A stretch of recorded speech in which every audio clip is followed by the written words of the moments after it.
Obi Umadiokbala by better right. If you can obi, I need each. Don't worry about nature.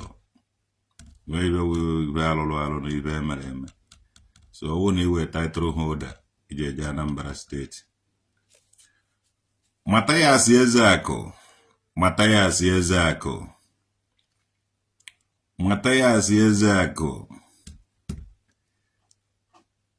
Actually, Gundi Omena na Wayonki Bazua with Igbo of themselves account. Emekuhane to account, Gemekuhane to account, go. I get frozen account, he will never go the mother way too much. Igbo of themselves account. One yes, I go either would you joke out. Mathias Ezeaku joke and do joke boy. Eti nyenso we will operation MBK, Jeme Nugu State, Jeme week again. Tukuma solu dead against so men and ordinary. And then I have more men and ordinary Mathias Ezeaku. Women and ordinary who's Ezeaku Adoni Sovia, or Dohoni book, or Dohonananka, or Dohone Kulobia. Even deba wood.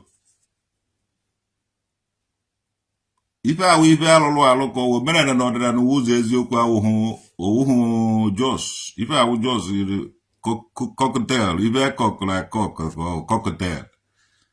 If I were by wood, then can wood do no goo. Nengwanya bozo.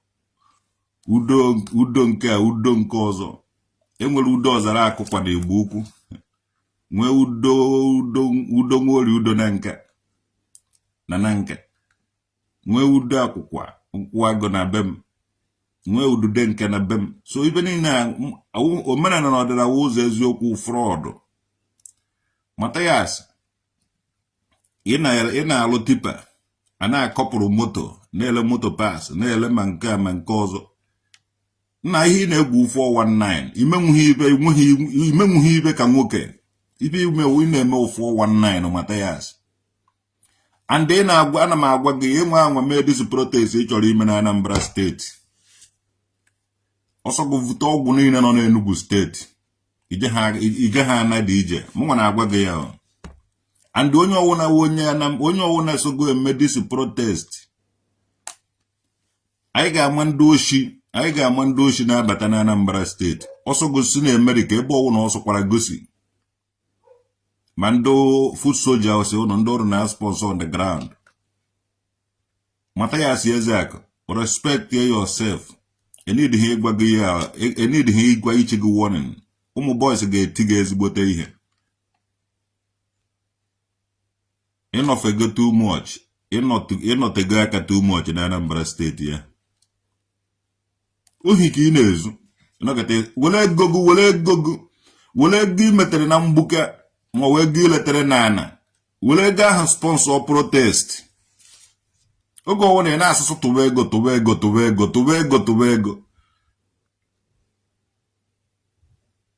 Egi gutele ndoka wayo iwele gbabara so na ina eme omenana. Okwu omenana wa ka ina eme because gana ndu dibia do close. Onwe onye omenana ina ha eme omenana. Ege natara ndoka ka iji we lụọ ife dị ka unu uke. Gbo ya ụka ọdịnala. Every Sunday ndoka pụọ ga pụọ. Well, ife na akpa gị na and the thing akpa gị dego gị mazi ebe ị na-eme look at ya na ọ nọ ịtụ ego. Anọ na iwepụta akaụntụ sọsọ tụba ego na-atụ ego. Anọ na iwepụta akaụntụ sọsọ tụba ego na-atụ ego ị na-eje eme protest. Kedu ihe ị na-eje eme protest for? What are you protesting? Kedu ife Mathias Ezeaku na-eje eme protest for? Ọ naghị ejebe Enugu State bebe ejeme protest. Ka Chukwuma gwara gị Chukwuma sọrọ udodo against ndị omenala na ọdịnala Igbo ka ị na-eme omenala ihe anyị na-eje eme every Sunday gbachakọnọta ebe ahụ ị na-agbachakọnọta omenala ka ọ achọrọ m ka ụmụazị ka people na-ekwu okwu na comment section ka nna afọ ibe unu na-ede here Kevin nna m na-emeka kedu ka Mathias ji na cause problem this man na side violent na the life of people enidere ekporo Mathias ya je tụọ ya nga and onye ọwụna pụtara ka o defend ya akpụrụkwa onye ahụ tụkwasakwa onye ahụ nga these people na-eme violent inside ọwụhụ gọọmenti unu na ụnụ na-achọ ka unu gaba against gọọmenti na-achị unu gotụsụtụba ego ihe a wee ego eji ego gịnị ego iji ego ngwa ọgụ ego iji emebi isi ụvụlụ ụmụazị baanyị ị na-confuse a lot of ụmụ Anambra steeti adọwụ na ị gaghị edobe iwu nọ dị ya nwanne ị na obodo unu obodo ahụ Germany ọwụ na ị gaghị respect their law ha deport ọgụ back to ebe isi were bịa iluo n'obodo m dị mmadụ ịmụrụ onye ọwụ na ha si dobe ebe ha gị respect ya ọwụ na okweghị gị omume gị isi ebe ahụ pụọ ị naruo na village unu gị mewe daten dị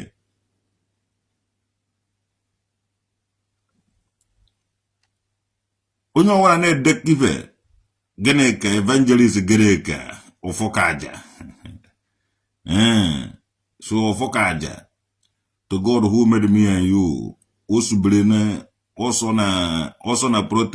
na protest Mathias agụ na-agụ Mathias ọ na-achọ ndị na-atụrụ ya ego ọwụna ọ na-atụ ego ogwuone ndị Igbo wee wute ogwuone ndị Igbo wee ọ nakọgo ndị ụka ego nakọcha ndị ụka ego asị ya mee akaụntụ ọgbafu gbaba na omenala nakọkwa ndị mmadụ ego kịta ọ chọrọ iji dise na akaụntụ nọmba a na-akpọkọ Igbo of themselves ka ọ na-achọ ka o ti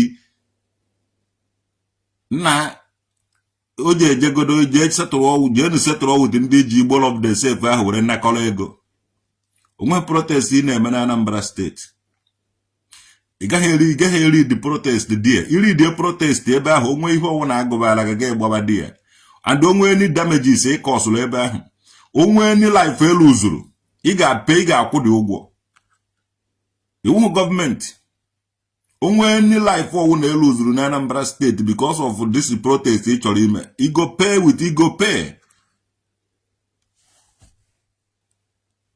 Yes, eze nwosu aka Ejiofor. Man, I greet you so much, brother. I love you so much. Thank you very much. Mathias Ezeaku, onye ahụ na site violent na Anambra State. Adọwụ na Anambra State gọọmenti agaghị akpọrọ Mathias Ezeaku kọlụọ ya in order. Onwe onye ọwụ na nwụrụ na that protest. Mathias Ezeaku anyị ga-eji mkpirisi igwe kugbuo oge na Anambra State ya. And they'll take your serious time, Mathias. Otu isi ya eme sị na ị na-emere ndị Igbo ife ma ọ na ị na-emere ndị Igbo ife ewughị mmụọ onye Igbo da ma ọ da ndị Igbo ọ wee gaa na-ewetara gị tụrụ data ya akaụntụ nọmba ka iji ị na-eri ya ka ị na-eri ọgwụba onwe otu o si gwụba chọbakwa ofu ife ị na nwanne iribe gụọ marago eji eri akwa gị ịga kwa gị ịga n'ọkpa kwa gị ịga n'aka ka ị mara ka isi dogo kpaka ọgụ ọnụ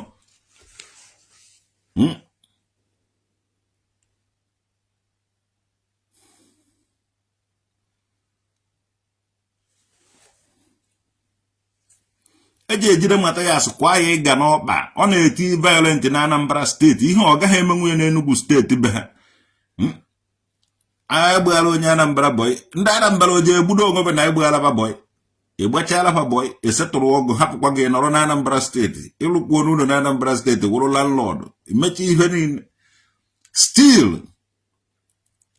ihe n'ebe ụkọ ị na-edu ọnụ ka onye na-atụ ụkpaka ka onye na-atụ ụkwa ewechukwu gbasa ọrụ udo onye ọwụna tụwa ego ka ije protest ị na-eje Anambra steeti peaceful protest ke protest do peaceful protest ka ị na-eje gịnị ka emere gị asị ga ejere na omenala na ọdịnala ụzọ eziokwu ka asị ga ana na onye asị ga atụkọ ana na ego onyinye na ana kedu ebe a nọ were mejọ ọgụ ovu okwu na nwa ụba ovu okwu na nwa ụba Mathias Ezeaku idugo violent na Anambra steeti ịnọfego oke ụmụazị be anyị jebe atụtụrụ ọla makpọ ọsọ ya gị anya na be anyị enweghị problem anọghị dị ya evule problem a bụ jee Enugu steeti o jee Enugu ya mewe the protest yes o chọọ ime Mathias vule protest gijewe nugu ni need the money. Only the ego akogo Mathias. Ego koko haya. I'm in danger now. I am in problem now. Tina ego ni all of themselves. Now I deceive other people. He deceive other people with the he deceive people too much, Mathias. Onye ona amara give to ego. Tiva ego ni all of themselves. Wole ego jeda alola state yakobeze state. Na mbakwaka. Na Ona babatagola Mathias Ezeaku na Anambra state. Ona afugono we. Ego kolo Mathias nke ikpeazụ a.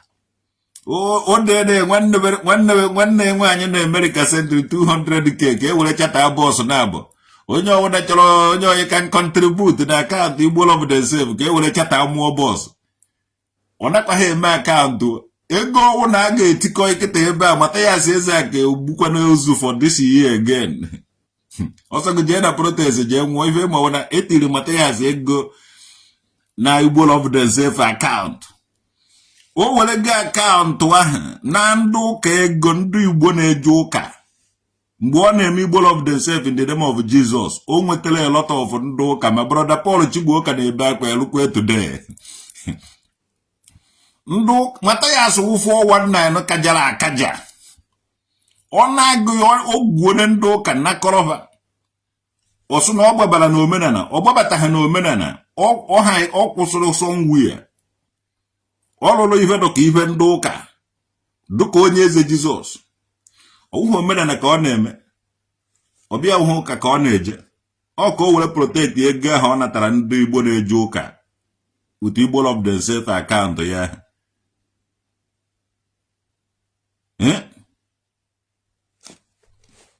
Yes. O mere ha ndị omenala account. O mere ha ndị ụka account.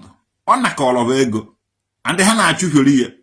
Ka ọ bịa mere account mee print eleve statement of account ego na-atụrụ gị n'Igbo of themselves mgbe ị ka na-eje ụka. O vuru ya gbaa ọsọ. Kịta now ọ chọrọ ime protest. Sụtụbakwara ya ego na the same account ahụ. Mathias jee chọọ ife na-arụ. O nweghị otu unu ga-esi survive like that. That Igbo of themselves account iji agagharị. And he made this protest nwanne ọ ga-multiply a lot of things ga-combat again. Try ya the thing. And ebe ahụ na-eti akaụntụ nọmba ndị mmadụ eti iwe ego. Anyị ga-eketa emepe akaụntụ na anyị ga-eji na-eti ego. And ihe anyị ga-apụta wee monitor go nwa. Monitor go. Anyị ga-eti iwe ego na akaụntụ, anyị ga-ewepụtaba akaụntụ.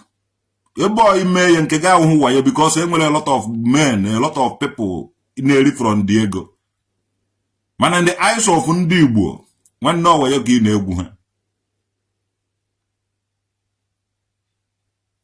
Ị ga-afụ ihe ga-eme gị na all these people egburu wayo in the name of Igbo iwetọpụtakwara the same account.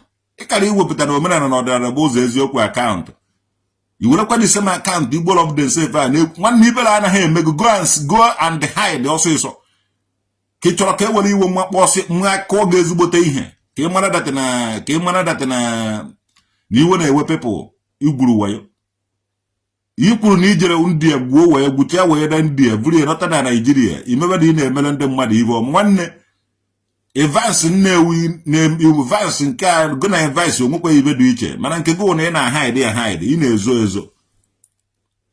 Igwuo mee wayo bataba anyị so na ị na-ehepụ ndị mmadụ ya na-eme nakọba ndị ụka ego nakọcha ndị ụka ego gwabatasị na ị na-eme omenala wee ilu hụ n'udo nke iji elu n'ogwugwu ife ịlụrụ ụnọ ịlụrụ esi omenala na ọdịnala ụzọ eziokwu a na-agba ka ebe a na-ezuzu eyi akwa ndị Igbo abịa gọọ jikọọ mihe ebe ka data na ịlụrụ ebe ka originated from ife anyị nwere ebe anyị udo na udude nke a group of people like you ana-eje na-eme omenala dị bụ ụzọ eziokwu ụzọ eziokwu omenala urudu na omenala bụ ọdịnala urudu na nke a ụtọ dị na nke a na-erejista ọdụ steeti udo na mmụọ na village ọ na-erejista kwara ya erejista anyị na gị je eme ife ịpụta enu protest sujide gị iwu onye omenala iwu onye ọdịnala a na-adụ mmanụ ụlọ were fụba n'ama Mathias Ezeaku iwu onye omenala nke iji awụ onye ọdịnala ini nwa iji nwa teknọlọji ndị ọcha were na-egwu ndị mmadụ wayo sọtụbara gị ego n'Igbo of themselves akaụntụ ahụ ndụ nna nna gị mepụtara akaụntụ ahụ Mathias Ezeaku ọ wụrụ na ije ụka gị jewe ụka ịchọkwana ime omenala gị mewe omenala umehe onye na-edistọbụ gị mana egwuzire ndị Igbo wayo adị ị na-edistọbụ the bread of ndị Anambra steeti ọ ka mma na ị nabara Enugu steeti ga mebe daten ife ị na-eme awụghị omenala anyị ga-eji aiza zachapụ gị na Anambra steeti ahụ anụ ọfịa gaa mee ndị protest enuwu ya ke na-achọ ụmụazị unu disivuru ka etikọ ịba n'ọrụ ka onye ọbụla nwee ife ọ na-alụ ị na-asị ị na-eme peaceful protest ị na-anakọ ndị mmadụ ego were ego gị ịkọpụrụtara na tipa ma o wee gị iletere na ana were ego ahụ sponsor the protest bupụta bọọsụ ị gaghị ebupụta nwu bọọsụ ị gaghị ele ntị nwu bọọsụ na ọla esi atụbara ego tiwere gị ego n'Igbo of themselves akaụntụ ịnwe ha na ohi ka ị na-ezu Mathias Ezeaku eho Mathias Ezeaku agaghị ebupụta nwu bọọsụ 10 20 n'ego niile ị nwegolo. This is the richer getting richer every day, and the poor man remain the same. Say that is the way he got to be. When they were poor, this man Juno na ego. Na ego na ame asonu ti ego, soto ego. Una even like a siame. To ego. People are not in America donate the nukute ego na account. Una afu be Mathias Ezeaku furu. Una afu be Mathias Ezeaku furu. Kemgbe a na-atụ ego. Ofu onye na-eje ụka nwere ike kwa millions. Brother Paul Chigbo furu ihe ahụ. Ya ka eji na-ebe akwa Mathias Ezeaku mekene statement of account ego nedo n'Igbo of themselves ahụ oge ahụ ndị ụka na-atụrụ gị ego. Nwanne ego ndị ụka kware na akaụntụ ahụ na Mathias mere statement of account ịkara ịfụ na ego nwoke a ji awụghị obere ego were ekwechiri ebe ahụ. Elekọrọtu ụmụ boys ma ndị na-ezu ohi ma ndị na-akpanye ndị mmadụ ma ndị na-eji ejide moto mmadụ gbukasị ya kụpụsị ya nọmba ele pasị ya. Nwanne ala unu na-eme na Anambra steeti adịgo too much. And it is time gọọmenti bido na-eneri unu anya n'ofu na-eneri gị anya n'ofu everybody na-eneri everybody ka afụ that is genuinity in you. Aha it is under omenala. Ụbọchị ndị omenala na ndị ọdịnala ga-aga protest. Enweghị onye a ga-asụtụwa ego. Ibe a ga-asụ onye ọwụ na-apụta ebe dị otu a. Enweghị onye a na-asụtụwa ego. Onye a na-atụ ego onye ji emere protest. Sụtụwa ego. Tụwa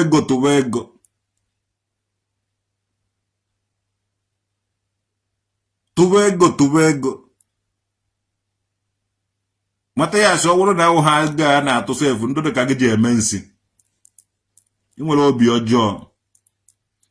Ọ dịsị ndị a na-agụgba na bazuru ohi ma ọ na-amere ihe ejide ha gịdaba wofu ibe. Yes. Criminals. Domen Santos zana ezigbo afa gị. Jere na ebe niile na-akwado Mathias Ezeaku fake names. Criminals. Unu agaghị ezu ndị Anambra ohi nke ikpeazụ a. Sotowa ego atụkọta ego na-apụta gada ọrụ na-eme protest. Nwanne na protest ya hụrụ na-eme ka unu ga-afụ ibe ga-eme unu. Eziokwu sọnsọ. Nekwa Mathias Ezeaku. Tụwa ego ụtụ Igbo of themselves akaụntụ o ji were gwuo ndị ụka wayo. Sụtụwa ego ọ chọrọ ime protest. Nekwenu bọọsụ o ji awụ gada eme ibo arenji ọfụma ndị mmadụ eti bọọsụ ya ka ọ chọrọ iji naba ndị mmadụ ego. Sụtụwa ego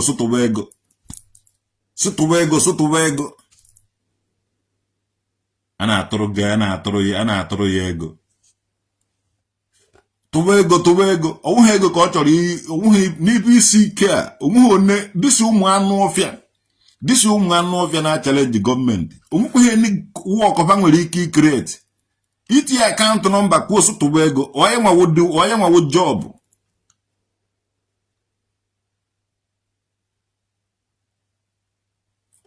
job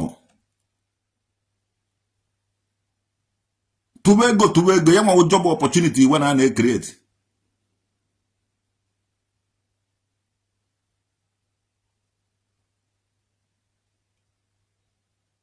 tụba ego emekwa ọkpakevute data nonsense account Igbo Loviden self account iji egwu ndị mmadụ wayo onye ọwụna chọrọ igwu wayo ọbịaba na Anambra steeti onye chọ ime nete na ife ka ilegal something ọwụna agaghị na-eri gị anya ọbịaba na Anambra steeti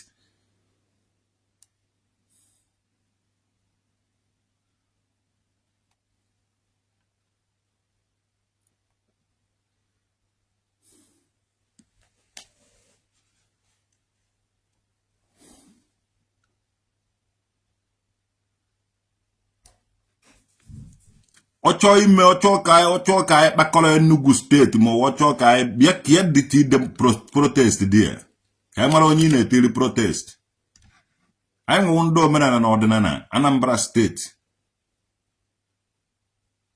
gọvanọ Chukwuma Soludo adịghị against omenala na ọdịnala so and ọwụrụ na-eme onye ọwụ na bịara di ya jide ya ejide onye ahụ ọkọwaghị ibe ọ na-eme ọfụma ibanga onye ọwụ na mmapụtara sụ na ọ na-eme protest sujide onye ahụ ka anyị nwee ike ịkọwara anyị ibe onye ahụ na-alụ unu che na igbu anụ awụrụ dibia na dibia wụ igbu anụ dibia wụ iji mgbọrọgwụ na mkpa akwụkwọ were gwụọ ọrịa healing practice ọ ya nwawu dibias so ọ wụrụ na ime nwuhu ihe na igbu anụ ka iji wụrụ dibia nwanne atụọ gị nga yes atụọgụ nga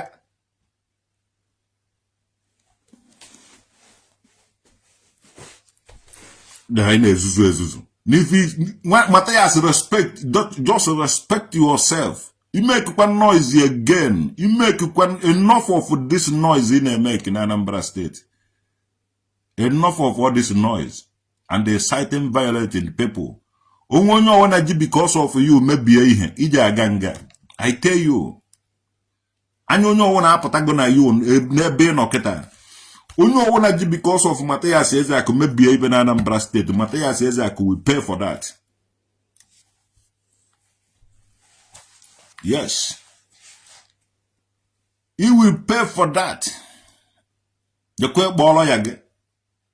Jekwe bolo ya gbakpa akwụkwọ gị sụkwa ndị mmadụ tụbara gị ego ya danger right now a na-atụrụ gị ego ịpụta n'okporo ụzọ enyụọ nshi asụsụ tụbara gị ego n'Igbo Loviden self ịnọ nọ ịpụta enyụchie nshi ụzọ tụbara gị ego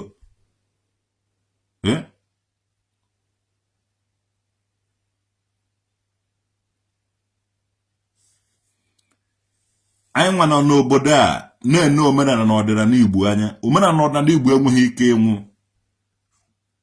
and the government yaga onwe ebe gọọmenti na-eme ụnụ eji esọtụ na settle out the gọọmenti mana ịpụtasụ anyị na protest anyị na omenala anyị na ọdịnala anyị enweghị aka anyị enweghị ọkpa anyị agaghị emenwe anything anyị enweghị ọnụ anyị anaghị ekwunwere onwe anyị omenala na ọdịnala Anambra steeti awụghị dị ichekwe na omenala nke ị na-eme ọ dịsị ndị lụchara chọọchị feke ihe ha alụrụ ebe ahụ feke chọọchị ma chọọchị nke gị sef ịchọ ime omenala iyi dọwara udo ma mmụọ nọ na vileji ụnụ ọ wụrụ nwamba onwe mmụọ nọ na vileji ụnụ ọ ya ka iji alụ branchị ya dị ya onwe ya nọkọta eso mana ịrụrụ omenala na ọdịnala ụzọ eziokwu chọọchị Igbo Loviden self nọkọta ikretiela anyị ofu afa were nọrọ n'obodo mmadụ ịnọghọ n'obodo ụnụ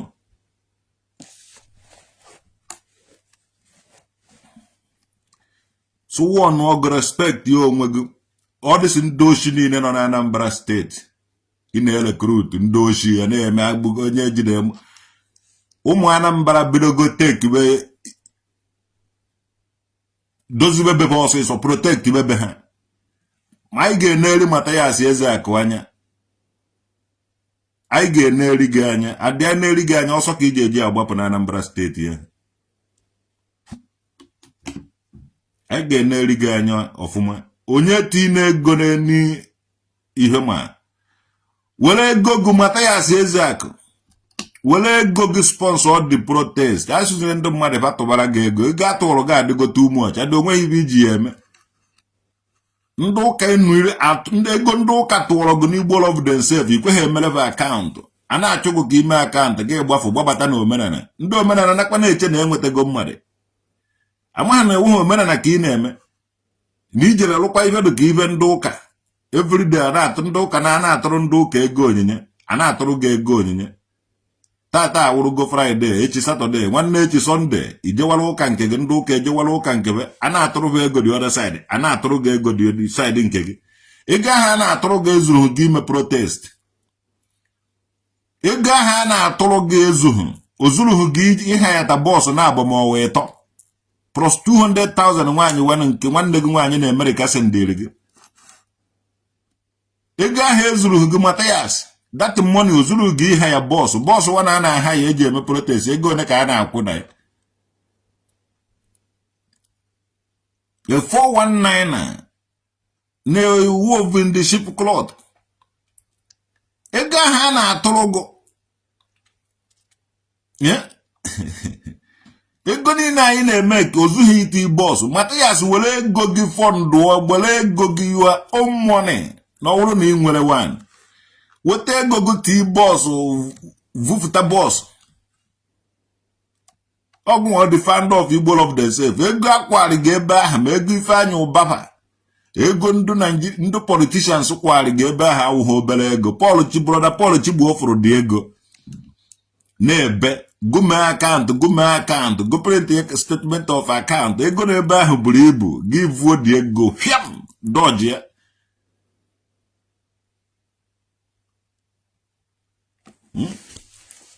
ise Mathias onye ohi ka 419 stealing by trick ọ chọkwa ka o trick kwa people again na ọ na-eme protest peaceful protest tụwa ego ifere ekwe gị Mathias ifere anaghị eme gị ifere eme one of Enugu Ezike ka ọzọ ụwa na Enugu eti ịkpakefụta ego ịkpakefụta akaụntụ Igbo of themselves tụtụbara ha ego atụchakwara gị ego eji eme protest ivurukwa ife iji ego eme mmadụ ya maghe ife iji dị ego eme mmadụ ya maghe sọsọ ego atụrụ Mathias Ezeaku na Igbo of themselves nke ndị ụka tụrụ onye ahụ enweghị ike ịdakwa ogbenye again ọnwụ na onye a wee ezigbote mmadụ na o nwere human feelings and human sympathy n'ime onwe ya ọ ga-eji ego ahụ na-feed the people na-help the poor masses ego dị too much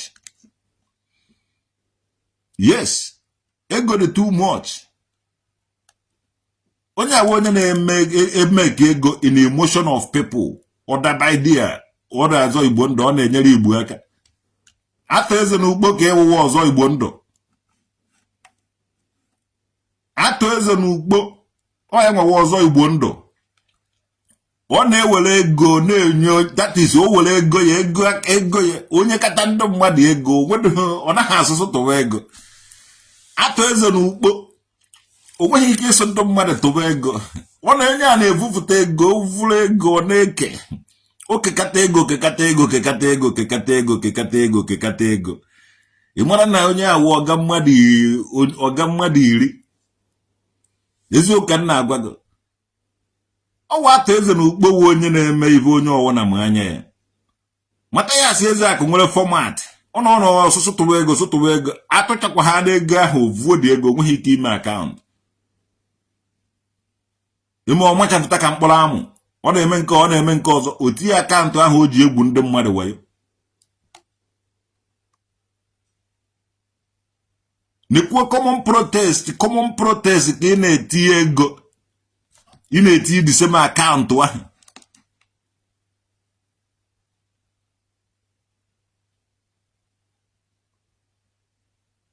nna nwanne ọgwụ karịa ọgwụ ọwụrụ ọbara ọha ife ọjọọ ọgwụ ahụ ọwụrụ omenala Mathias Ezeaku emere ga-eme ife adịka ihe emere gosi gị mere gara andị asụgụ na gị mmewe ya ọwụrụ na anya ndị mmadụ afụghị n'ọwa ya ka ị na-egwu gụ kọntinio na-eme andị gị na-eme deten Prince Igwe aba nne na nna ha gbara gị Prince Igwe ọnụ niile wụ ndị ohi na-ezu ohi mgbe ọnwụ na-ekwuola about ndị ohi ahụ dosu ndị ochi ga-apụta ebe a na-edefend dị ya ohiriti ohi ka unu na-ede ohi ka unu na-edefend yes ohi ka unu na-edefend ohi ya ọnụ nwawu ndị na-elu eri n'ohi ahụ unu nwawu ndị uzu na-ezu dị ochi were na-eri common protest ka a na-achọ ime asụ tụba na ego ka e were vụfụtara ụnụ bọs emecha evụfụta nkwụ bọs na-asụ anwụrụ asụ na ego ahụ ọ rụtara nwoke eburu ego jerie criminal Mathias Ezeaku gọvanọ Chukwuma Soludo adịghị aga-eso omenala na ọdịnala anyị adị onweghị ike imenwe ibe nọ na ya so biko anyị achọghị ka imeela anyị protest olubeghị mgbe ime protest anyị na-anụrụ onwe anyị ọgụ anyị without ime protest kwado ụmụnna ọ bụrụ na ewughị onye Anambra steeti o ji adịrịgo very difficult because everything si na ụmụnna wee ike onye ọwụ na-ahazi kpachiri be tụrụ ụmụnna tụrụ kindred a na-enwe onye isi ụmụnna chairman ụmụnna nwe aka ife niile dị very ọ bụrụ na efu nọta ị nwere ike convert ya to a Muslim wụrụ one of them ị nwere ike convert ya to a Christian wụrụ one of them mana nwanne convert ya to Anambra ị gaghị one of us ibe ni onye ọwụ na enwere kindred enwere ụmụnna Anambra isi Igbo enwere kindred ibe niile onye ọwụ na nwere ebe o belong so anyị na-discuss about omenala na ọdịnala anyị n'ime ụlọ the man na-achị Anambra steeti knows about omenala na ọdịnala anyị nwa n'ime ụlọ so abịazina akpatọkọ nonsense here abịazina akọtọkọ nonsense ị na-eme here ịchọ ime omenala gị na village unu ga mewe dị omenala ịnọkọta ịbịalụọla anyị omenala na ọdawa ụzọ eziokwu anyị nwere udo na Anambra steeti the region of udo and anyị nwere ngene nwee ogwugwu nwee mmụọ na-aza afa ịbịazie lụọla anyị omenala na ọdịnala ụzọ eziokwu anaghị ha anụ afa mmụọ be anyị ịnọdụ ya na-ahatọkọ ego Igbo of themselves ije gwuo ndị ụka wayo ịbịakwa gwuo ndị ihe awayo ị na-emere anyị protest be anyị ka ọ gịnị anyị gwara gị na Chukwuma Soludo so anyị emezi na omenala agwara gị na Chukwuma Soludo so anyị emezi na gịnị omenala common protest ivufute akaụntụ ifele anaghị eme gị it is shame on you the same akaụntụ iji were gwuo ndị ụka wayo asị gị mee akaụntụ ịgbapụgbabata na Anambra steeti na ị na-eme omenala bịa ebe alụkwa ife dị ka unu uke ka ndị Anambra steeti hapụ ịma na ọwụghị omenala ka ị na-eme ụkwụ olulu gị n'ana iwe lụọ Igbo evidence ịlụọ omenala na ọdịnala ụzọ eziokwu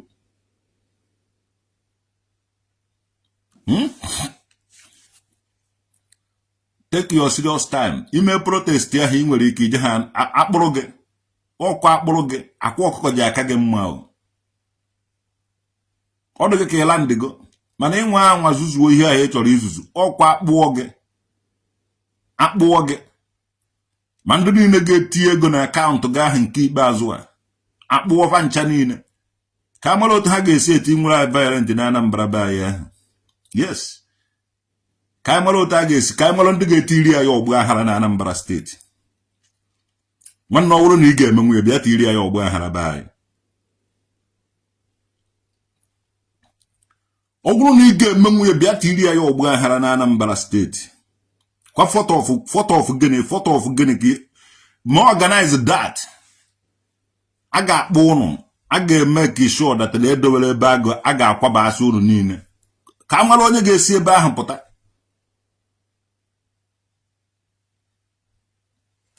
nonsense ị na-emere ndị omenala ihe before you know it igwuo ndị mmadụ wayo ndị name of omenala naka ọbụ ego a na-atụrụ gị ego na ibere anaghị eme gị ego niile igwutere ndị mmadụ na wayo na omenala na ọdịnala ndị ego a na-atụrụ gị n'ụlọ ụka ndị ụka na-atụrụ gị mgbe ị na-eme Igbo of themselves ego ahụ irichabeghị dị ego weta dị ego were dị ego ha yata bọọsụ 10 wepụta ya ka e were mee protest ị na-azụkwa ndị mmadụ tụbara gị ego na the same account iji egwu ndị mmadụ wayo for all this while ka ị chọkwara ijikwa were gbukwa ndị mmadụ wayo again So kpụọ na onye ọwụna bịara ime protest ebe a kpụrụ na ya and kpụrụkwuo na ma Mathias Ezeaku o ji akọwa ọfụma o meghị onye dị jealous of fake Mathias Ezeaku ibe onye ọ Mathias Ezeaku wụ ihe ka ọ fake ka anyị na-emara na ọ fake one because ọ naghị onwere ka anyị mara na ọgụ nwa bịara hie na ka agwa gị okwu ka anyị mara na ọgụ nwa na-ekwu ihe a ka ọ fake ka anyị mara na ọgụ na-ekwu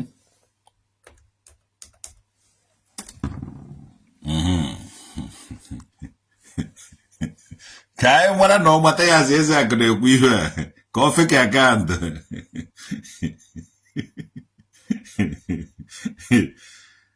Don't you know that the 419 doesn't stop until they are cut off?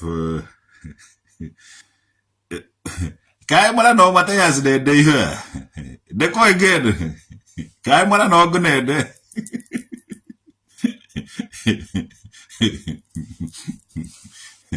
let us know if na Mathias ka anyị mara na Mathias Ezeaku na-ede them ka anyị hụọ ọgụgụ onugwu ọdụ ka agụ abatago ya ọdụmọdụ nke ikpeazụ na share this video ka o ruo Mathias Ezeaku ntị ọkwa ya na-ekwu chere ka anyị mara na ọya nwa na-ede kọmentị akpakara dị ngwom de kọmentị ifere anaghị eme gị nwa obere mmadụ ka gị sọsọ ife ọjọọ juru gị obi onye iji esigwu ndị mmadụ wayo onye iji esi anakọrọ ndị mmadụ ego uti ya ofu akaụntụ akwụkwọ ọrụ gị ebe ahụ ị na-eji ka akpa amụ mmadụ I'm in problem right now. Mathias Ezeaku dekwa kọmentị here ka anyị mara na ọgụ nwa na-ekwu ị na-aza Ezeaku eze 419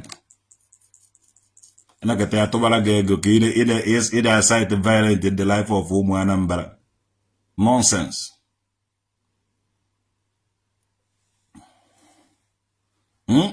Ị na-asite violent in the life of people. Ị na-eme protest. Ịbụ ogo na-eme protest anụ ọhịa den ibe ka mara na ọya nwa na-ede ibe debe kọmentị here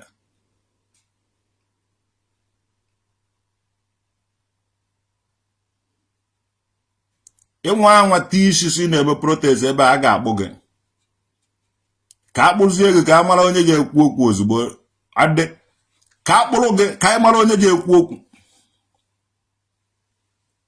Yes, ka akpụrụ gị ka anyị mara onye ga-ekwu okwu. Ọ dị ka isi adịghị gị mma, ọ dị si ụmụ ibe Hausa na Fulani mụchara ebe anyị enweghị ike ụfụrụ enweghị ike ịgbakọwa ọnụ mgbe ọ na-ekwu maka peace ibe a na-eme violent jee kịta na Bauchi na ife ndị Hausa kọrọ ndị Fulani jee gbubu isi cha ya ọnụ oge ọwụ na problem a na-achọ ebe eji eti problem ọbara a na-eme ụnụ violent ya ga-adụ ụnụ something ka ịnụ isi nwee ike ịgbakọ ụnụ ọnụ n'ọwụ na ọbara ya na-eme violent nke ikpeazụ a na nwanne a ga-eme gị something dati ọbara Hausa na Fulani among us unu ga-afụ ihe a ga-eme ụnụ a na-atụrụ gị ego a na-atụrụ gị ndị ego anụ ọhịa 419 gọọmenti ga-enelu gị anya pas niile anyị na-ele mgboto niile ụnụ na-akọpụrụ a ga-enelube ya anya ọfụma. He want Anambra government to notice him. Channel of truth. Onweghị onye na-enotice him, onweghị onye na-enotice ya. Nobody is gonna notice him. Onweghị onye na-aga notice ya. Onye awụ onye wayo ka ọwụ. Onye wayo. Neno na Anambra State eme business. Onweghị onye tụpụrụ ga eme na business. Ni na-emere onwe ni na-eje omenala na ọdịnala ụzọ eziokwu chọọchị gị onweghị onye si ga-eje na ya.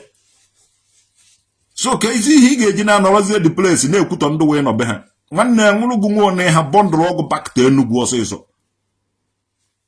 n'ịnọ ebe ahụ adịgo enough ọnụnọ ịnọ na Anambra steeti adịgo enough igwuo na ụmụ anyị wayo too much with that Igbo of them safe account but Paul Chigbuoka na ebe akwa ya lukwe today ego Mathias gburu ha na wayo o vuru ya ọgbataghị ya ọ gbabaga Akụbeze steeti ọ na-ele ana na mgbakwa ọka ọ chọkwaghị ile ụzọ ụwa n'ibebe ọ chọkwaghị ile bebe ọ na-ele ọka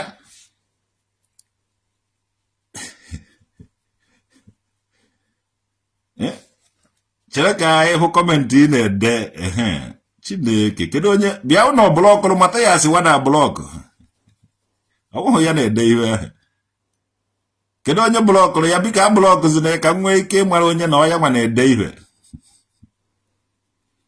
Christabel nke m he has overstayed Chidomereze na ọ dazie m ode ihe ofiche ya ekpuchibe isi ọwụhụ Mathias Ezeaku na my page ọwụhụ ya nwa no be him Toti Jiela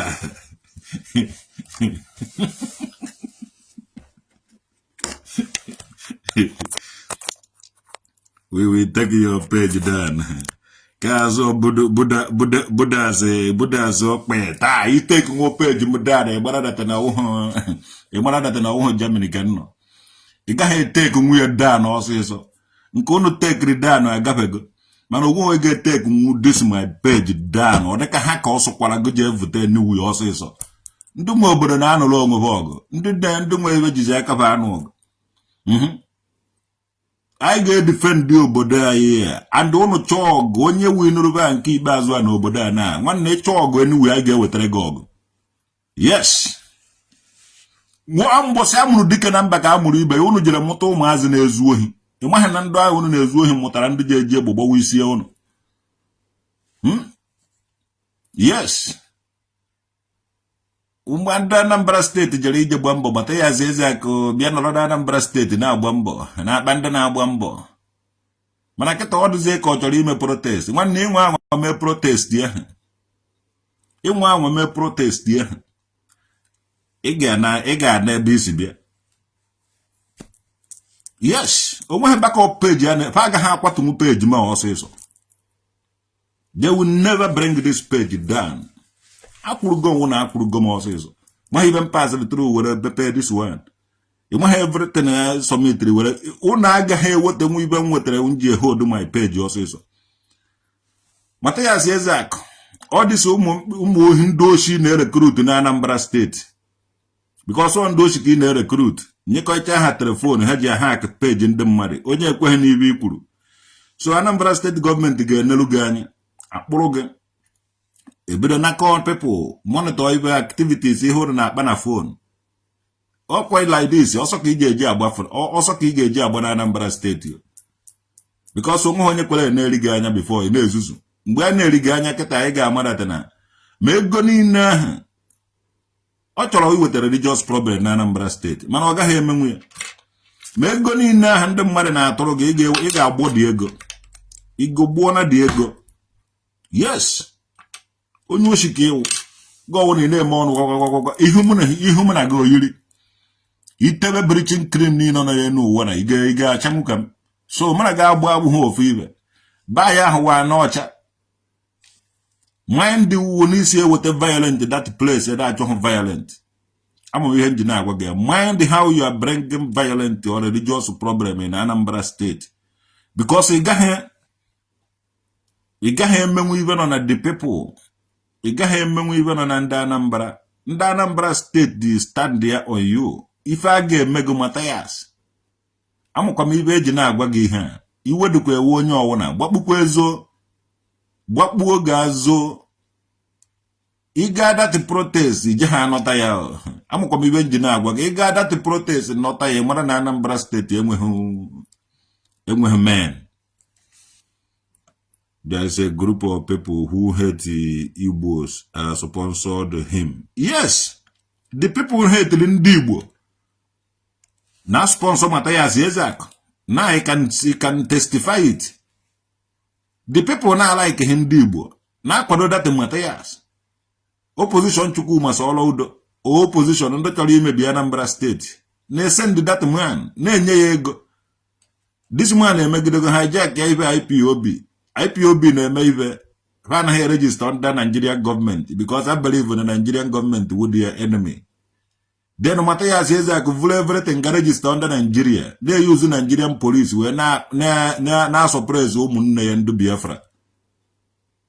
Nakogidonyo unego. Even Mazen Nandi Kano Jolima Mathias Ezeaku a copy bazie and order no on a Mexican and Mezi Mazen Nandi Kano name. Na Colondo Madiego, Ton one land and beach hereby. Number Quaka. Boy Akubeze estate. Na Keta na protest culture ime. One hapro na ene Mathias ka I treat the fuck up. Hapro na yonya ka I treat ye fuck up Mathias.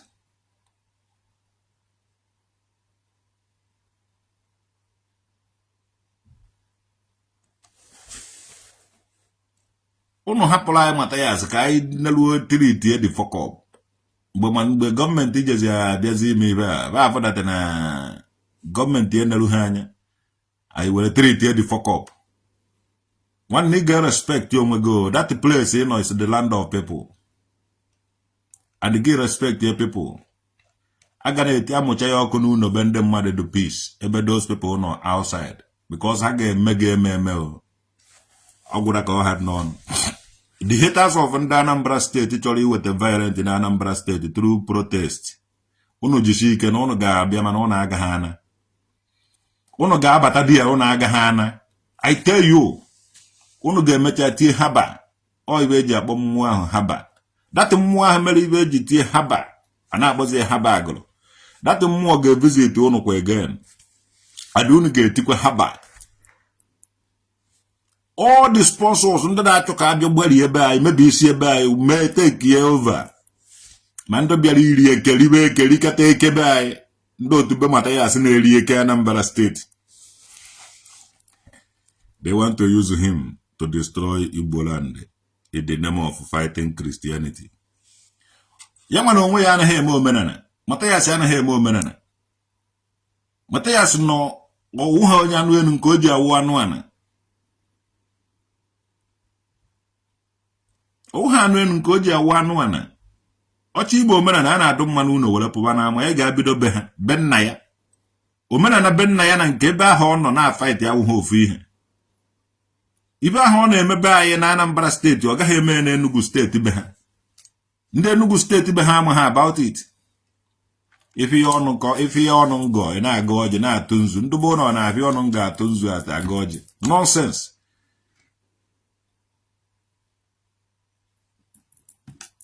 Akọtu na ya onye anyị yodoka gị ịkọtacha ego rie ịkọtacha ego were dị ego wụrụ ọgaranya overnight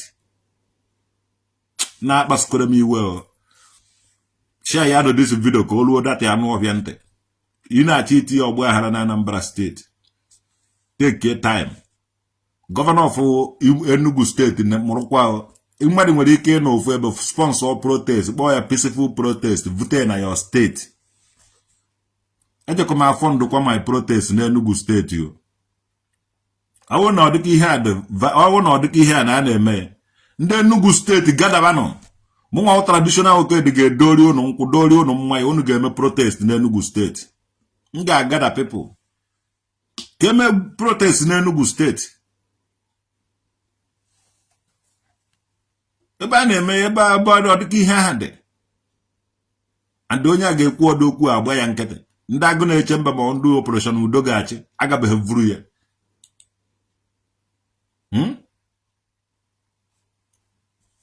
Ọdụ unu sefu unu sefu na-agbara dị ya n'ọbịa nkịtị ọ na-ezuzu because for me evucha na nyarị sefu tijera wakele ya enu ka ọkọ onye nyere ya onye nyere ya nwa mgbọrọgwụ gịnị onye a wee ezigbote onye ohi ka ọwa anụ ọhịa. After all, when state was created, the Enugu state pursued the Anambra people to go back to their state. So nothing is wrong in deporting Mathias back if he doesn't behave causing problem to the state that welcomed him. Yes. Mathias Ezeaku, I got bundle ka ị nawa Enugu state bụ na ịrụzie di ya ka imewe violent. Mana iburu this violent ị na-eme na Anambra state. Nwanne try ya try ya, anyị ga-arise onwe otu anyị agaghị esi megi, nwe obi anyị agaghị emego. Ọ dị ka that freedom ị na-eme enjoy na Anambra state like is here. That freedom ị na-eme enjoy na Anambra state like is here. Ị na-eme nonsense. That freedom ị na-eme enjoy na Anambra state no like it again. Yeah? A visit to Commissioner for Culture Anambra State on 4th March at the Anambra State Secretariat, time 8 a.m. sharp. Mathias, ị na-akọsụ nnukwu ọgbọ aghara na Anambra State. Adọwụ na nwa mgbe afọ gbage nkete. Ọwụ na Chukwuma sọrọ udo gbage nkete nke ikpeazụ a. Ibere anaghị eme ya emechakwa otikwa, you can also sponsor us to charter more buses. Account number 2033-270283. First bank account. Name Igbo of themselves charity. Otikwe number ya. Ife ahụ 419. Mathias Ezeaku 419. O kwuchego ọlacha dị here. O decha kwuchego n'ihe ebo suboro onwe ya. This account number, Mathias Ezeaku ewelego account number, gwee lot of ndị Igbo wayo. And the account number ka ọ na-achọ ijikwa gwukwe wayo again, First Bank, Igbo of themselves account. Oh, Mathias Ezeaku.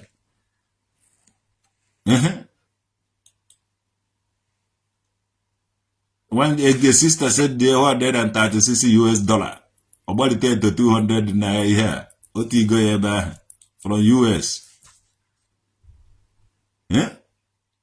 Mathias Ezeaku onye ohi fụtara ihe.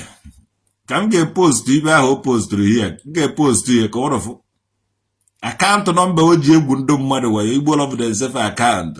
Onye ohi and onye ohi man.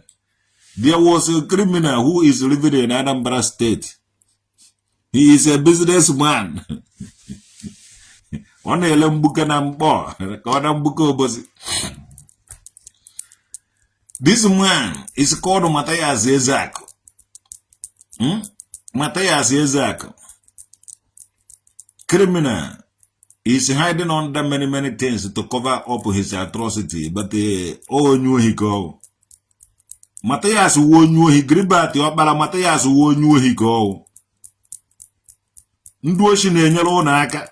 Onye vụrụ egbe jejecha hayelo, onye je vụrụ egbe jecha oshi. Ọpụta oge akpara izire ka ụmụ ogbenye n'ime obodo. Ụmụ ogbenye nọ n'ime obodo afọ ya asị na-ezigbo mmadụ. Mana eje ha ama na onye ohi ka ọ. Most of the people since ndị a na-enye ụnụ ego, na-eke nni na-egolo obi ụnụ. Ụnụ amaghị ife those people na-eme were enwe ego. And ụnụ anọrọgodi akpuchie ndị oshi. Ndị oshi ụnụ kara anyị nọ ka ejide. Ụnụ anọrọ ndị oshi were ego abazutere n'oshi na-ego ife na-eke ụnụ. At the end of it, ka ezi isi ebere ị na-ebe. Mmadụ gburu mmadụ, gbube mmadụ, gbuchaa mmadụ, were ego gbutere na mmadụ bịa go rice na-eke ụnụ. Ụnụ anọrọ na-ebere onye ahụ ebere. Na onye ahụ o ji adụrụ onye ahụ na mma. Onye ahụ o ji adụrụ onye nke ahụ na mma. Otu aka ndị dibịa na ndị aka ji ọfọ na ndị eze mmụọ si na-ekpere ndị ohi ekpere. Na-akụrụba ọfọ na ana na o ji adọrọba na mma. Because of gịnị? Ego abazutere n'ohi. Ha na-ewere ebịa nye ndị dibịa were enye ndị n'ihe a. Otu aka ọ dị Mathias Ezeaku. Mathias Ezeaku gwuwe ụnụ wee gwuchaa ụnụ wee. Ndị name of na ọ na-enyere ụnụ aka nwanne wee ka ọ na-egwu ụnụ. Wee ka ọ na-egwu ụnụ. Ibe awa onye ohi ya zụrụ azụ. You don't know until you know. Money is needed to facilitate the movement. Ya wetana ego nke ego atụrụ atụ ego dị too much. Ego ji dị too much. Ego a brother Paul Chigbo obegidere akwa. Ego atụrụ n'Igbo of themselves. Ndị ụka tụrụ. Ego dị too much. Mathias Ezeaku gbakọrọ ego. Asị eme akaụntụ ovu gbafu. Obi nwanne ndị Igbo. Okechukwu Ugwu. The CEO. Of Obi nwanne ndị Igbo worldwide. Ejiofor Ezeaku still don't understand what he is doing in the name of Omenana Igbo promotion.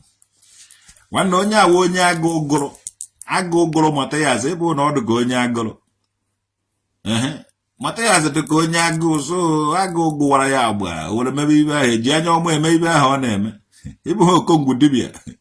Ijudogo okongwu dibịa jide epịtụrụ ụtarị pịawacha ya azụ ọ ga na-agba ihe ndị dibịa na-anwụ bikos o riwego na o riwego mgbe ọ naghị eri obere ekpere tu ụbọchị ka e nwee ike ịza ya nwe obere ekpere.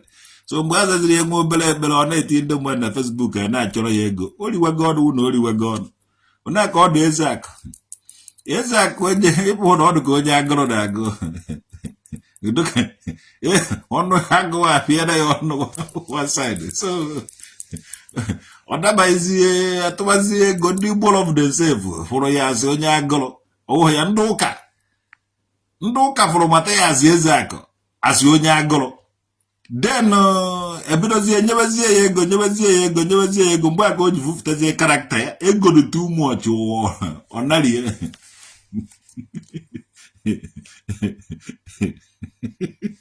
bad condition ejighị anya ọmụ eme ihe Mathias Ezeaku na-eme ndị o megide gị ọ mara ya ahụ ọ na-ewepụtazi ma strategy just protest otu ya akaụntụ Igbo of themselves zụta iri ha ego chai ka m postụrụ na comment section ka ihe o dere ka ụnụ fụ ihe o dere eji achọ ihe eji adafu ndị mmadụ gụọ na ya na comment section. Ọ Mathias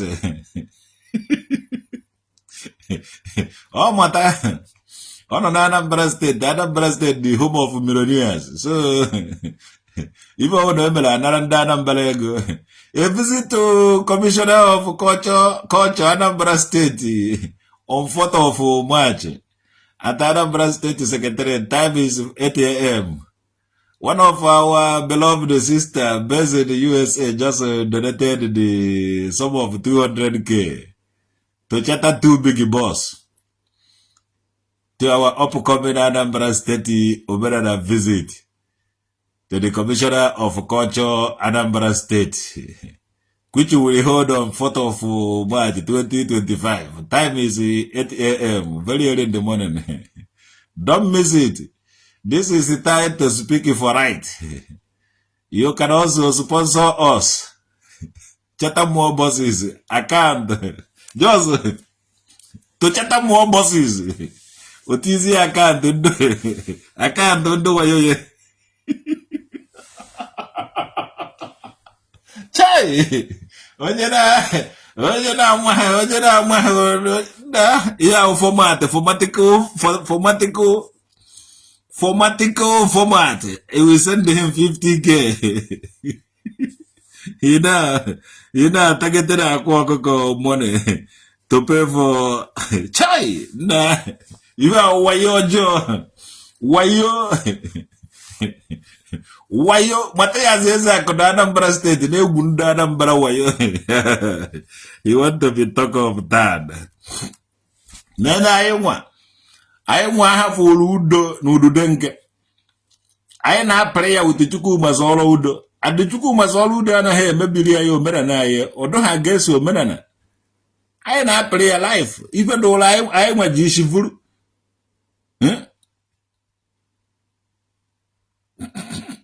Good afternoon, Chief. We Enugu people have rejected the fugitive. Nah. Una reject yo. Him and the asem. No, Mathias Ezeaku aja to ya ibe n'anya, eji achọ ya ibe n'anya. Ọ wụrụ na o jeghị eme akaụntụ ego niile etiri ya na akaụntụ a. ọ na-achọkwa onye ọzọ ebe ọzọ o ji ejekwa werekwa egwu ndị mmadụ wee amara na ọ ma ife ọ na-eme o ji anakọrọ ndị mmadụ ego mana o jighị eme akaụntụ ịgwakwa ha ka o mee akaụntụ ọ gbafu brọda Paul Chigbuo ka na-achụgharị ya ka ọ bịa merebe akaụntụ ego niile enukọrọ ya na akaụntụ Igbo of themselves na disi akaụntụ the same akaụntụ ka o wepụtakwara ka o were egbukwa ndị Anambra steeti waye again nna ka a na-enekwa anya ka o jee protest ya ka anyị mara na anyị nwe awụzighị mmadụ ọwụ ha anyị nwa na-emere onwe anyị ife anyị na ọgụ nwa ga-esi ọdụ wee from your place bịa na-epushu anyị na-agwa anyị ihe anyị ga-eme be anyị kwa onye ọwụrụ afụrụ be nne na nna jee protest anyị nwanne ọdụghị nke iji anọta adị a ga-akpọrọ gị dobe gị somewhere ịmakwuo ibe ị na-eme bifo gị si ebe a pụta yes maazị dibịa na-amachagharị ka mkpụrụ amụ na-ekoka ọnteri ụmụazị be atụtụrụ gụ pịa gị ezigbote kụọ gị ezigbote ihe ka ị nwekọdo ya ọgwụ gị ahụ ma ọ ka igotezie ibe ahụ iji mee ihe unu niile na-agwa Chukwu masị ọrụ udo okwu enyi ha marakwa na onye ahụ senior brother mmadụ ka ọ wuo na o nwere juniors like unu nwa yes o nwere juniors like unu na-ekwu okwu ka e wee notice ya unu tọnda gbokwu ibe na-ekwere unu niile egwu n'ofu n'ofu unu enweghị respect onye ahụ senior brother mmadụ ka ọ and ihe niile ahụ chọrọ iji mee protest a ga-akpụrụ unu ka unu bịa prove ebe ọ gwara ndị unu emere omenala na ọdịnala ka unu bịa prove ebe ọ na-anara unu right unu a ga-akpụta unu ndị ovu okwu na nwụba na-achọ violent ị na-aside to the people when there is no violent. Mathias Ezeaku gaa zuo ike na gụnwa jidere IPOB struggles kata ya na Igbo ị na-achọ ka edo ka Maazị Nnamdi Kanu ị na-compromise o nwere ibe Maazị Nnamdi Kanu register under Nigeria o ji eziokwu tọnụ vuru Nigeria piasa asị ya deten gụnwa ị register Igbo of themselves under Nigeria respect ya onwe gị ka ị kpakafụ n'ụzọ adachiziri na ndị mmadụ ụzọ na people na-emere onwe ha their own things ibidoghị ibe ebido na ọnọ ịdakapụta ofu ebe vụrụ ego gbapụ onye oshi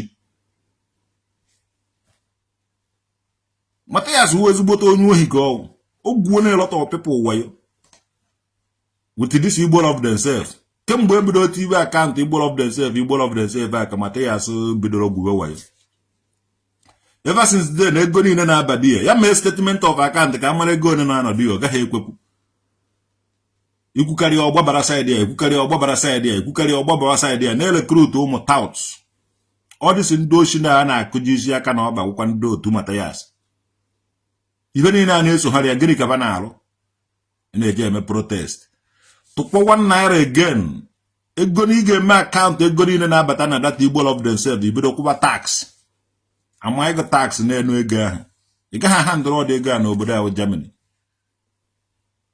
without ịkwụ tax about it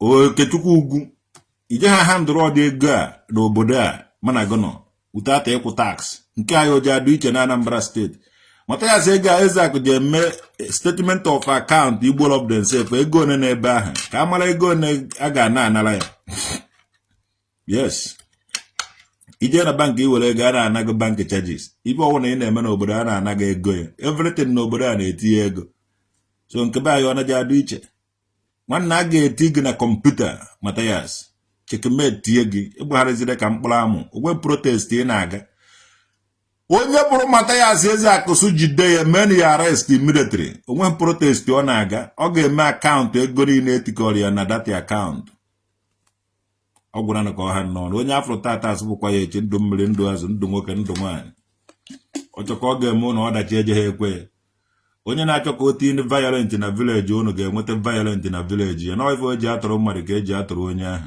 otu onye sị ka be mmadụ dube eji adụ onye ahụ Mathias Ezeaku chọrọ ije peaceful protest a ga-emere Mathias Ezeaku peaceful protest And that peaceful protest, ọ ga-emerịrị akaụntụ ego niile nọ n'Igbo of themselves akaụntụ ka anyị mara na ego ọ dị ya ka ọ na-ego adịghị. Akaụntụ eji egwu anyị wayo enidiri statement of akaụntụ ahụ. Mathias Ezeaku ya print ya statement of account Igbo of themselves akaụntụ na First Bank. Print the whole ka anyị mara ego one na-ebe ahụ. Ọ bụrụ na ego adịghị ya anyị edonetiere gị ego iji eti bọs. Ọkwa na ego na ebe ahụ anyị ajụọ ha ego mgbe anyị nwụchara ka iji eri dị ego. Anyị na-ata ahụhụ gụwa na-eri ego. Omenala na ọdịnala anyị na-agba mbọ omenala na ọdịnala were ego anyị na-sponsor omenala na ọdịnala ebe niile. Gị nwa jezie emepezie une akụ ebe ije na-anakọ ego maka omenala na ọdịnala anọ nta anyị na-agba mbọ. Ị na-anakọzi ego na-eri ọ dịzie ka anyị nwawụzi enwezighị ibe anyị. Ụmụ anụ ọbịa na-elekọrọ na-akparịzi anyị nwa.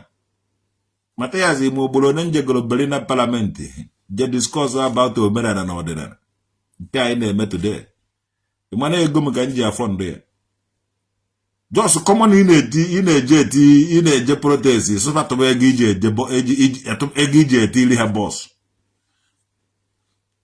Government of Anambra State men Mathias Ezeaku arrest ka o mee statement of account n'Igbo of themselves ka mmadụ anyị mara ego ọ na-anata ọ na-akọrọ ndị mmadụ ebe ahụ. Brother Paul Chigbu achụọ na ya na akaụntụ a ka o mee akaụntụ ya ọgbọ ọsọ because Brother Paul Chigbu awụghị gọọmenti. Ọ ka na-ene anya na-achọrọ ihe ibe eji eme. So ana m agwa unu Anambra steeti gọọmenti ka unu nyere Brother Paul Chigbu aka nwudo Mathias Ezeaku ka o mee aka ka o je print statement of account Igbo of themselves a ka ifu ego one n'ebe ahụ.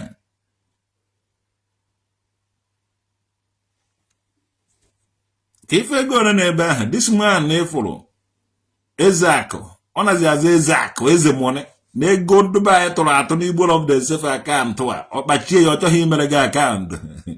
Ịfụ ya ọdụ ka onye ala gbajiri.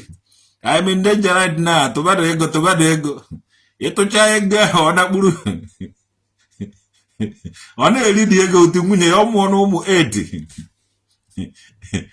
8 ka ọ mụrụ adị ọ ka ji amụkwụ sef with concubine na ndị ọzọzi outside a na-eri ego ụnụ anaka na-ejighị ife kpara ife aka ọ wee n'ọhịa wala majiri nwe anwa nwee ego to God who made me and you.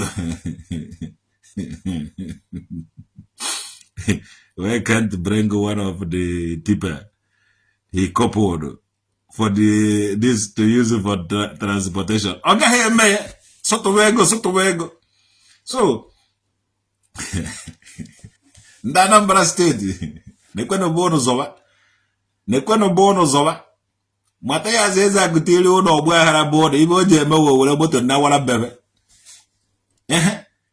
O tiri ụlọ ọgbọ aghara na Anambra State unu buchasịwa onwe unu were gba ya ọna ụzọ wane.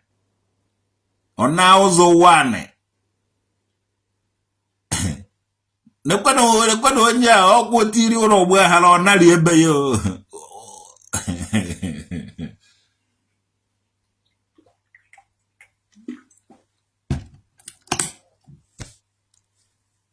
O ji ncha asa ahụ mara onwe ya. Etiri ụlọ ọgbọ aghara ọ nawara bebe bụ na enwulu ọkụ. So ego awufu na-atọ ụtọ eziokwu sọsọ mana otu ikwe ọgbọ aghara na Anambra Steeti ọ nawara ka Mathias akwụkwọ onye Anambra Steeti. Otu ikwe ọgbọ aghara na Anambra Steeti ibe o ji emewe ọ narie so ọ gwụna ka ọ ha n'ọnụ ọmaka mebere ụnụ.